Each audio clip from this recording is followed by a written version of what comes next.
সবাইকে অনন্যাস ভেনবি কিচেনে স্বাগত। আজ বানিয়ে দেখাবো দুর্দান্ত একটা এগলেস ভ্যানিলা স্পঞ্জ কেক। খুব সুন্দর সফট হয়ে থাকে। আমি কাটছি, দেখুন কতটা সফট এবং স্পঞ্জি হয়েছে। তার জন্য বেশি কিছু প্রয়োজন হবে না। দেখে নিন কি সামান্য উপকরণগুলি।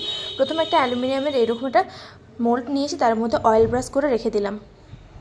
অয়েল ব্রাশ কমপ্লিট হয়ে গেলে ওখানে 1 চামচের মতো বাটার, সামান্য তেল দিয়ে চিনির গুঁড়ো দিয়ে ভালো করে মিশ্রণটাকে মিশিয়ে নেব।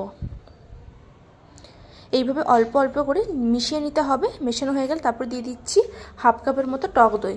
টক দইটা নিয়েছি আর চিনিটা নেব টক দইয়ের থেকে একটু বেশি।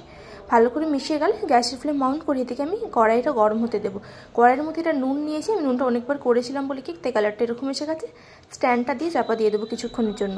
তারপরে 1 কাপ ময়দাটা অল্প দেবো, প্রথমে অল্প দিয়ে ভালো করে মিশিয়ে নেব। তারপরে কিন্তু দুধ দেবো, যদি আমার প্রয়োজন মনে হয়েছে দুধ দেবো। আর একটু ময়দাটা দিয়ে দুধটা দিয়ে এবারে মিশিয়ে নেব।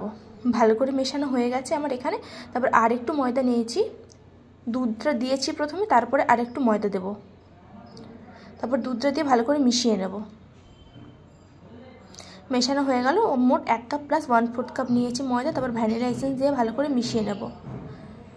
আলতো হাতে মেশাতে হবে। তারপর 1 চামচ baking powder, baking soda half চামচ, সামান্য একটু অল্প নুন আর জল দিয়ে ভালো করে ব্যাটারটাকে মিশিয়ে ওতে দিয়ে দিলাম আমি এখানে চকো চিপস আর হোয়াইট চকো চিপস দিয়ে ভালো করে মিশিয়ে নেব।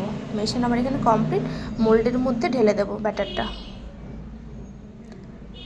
ব্যাটার ঢালার পর একটু চকো চিপস আর হোয়াইট চকো চিপস ওপর দিয়ে ছড়িয়ে দেবো।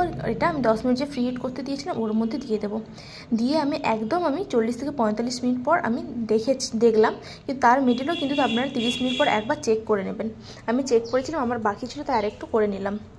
কমপ্লিট। এবারে আমি সাইড থেকে ভালো করে ছুরির সাহায্যে কেটে নেব, দিয়ে ঢেলে নেব। ঢালা কমপ্লিট। এবারে ভালো করে সোজা করে নেব কেকটা। দেখুন কতটা স্পঞ্জ হয়েছে, কতটা নরম, তার জন্য ভেঙে যাচ্ছে। এইভাবে বাড়িতে বানিয়ে ফেলুন দুর্দান্ত একটা এগলেস স্পঞ্জ কেক। উপরে একটু স্প্রিঙ্কেল ছড়িয়ে দিলাম যাতে বাচ্চাদের খুব ভালো লাগে। আজ আসলাম, আবার আসবো নতুন ভিডিওর সাথে। সবাইকে ধন্যবাদ।